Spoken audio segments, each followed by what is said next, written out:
تبارك الذي جعل في السماء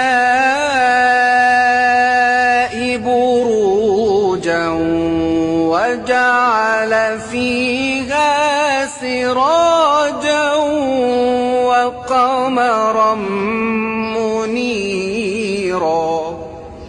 وهو الذي جعل الليل والنهار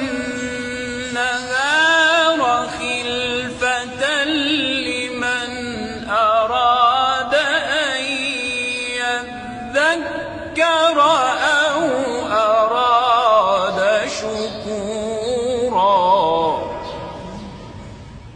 وعباد الرحمن الذين يمشون على الأرض هونا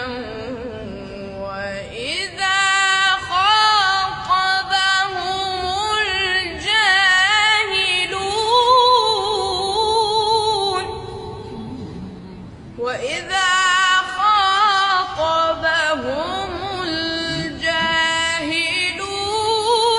قالوا سلاما.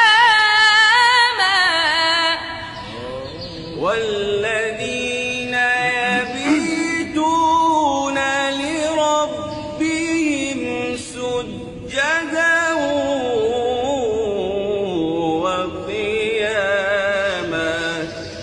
والذين يقولون ربنا اصرف عنا عذاب جهنم إن عذابها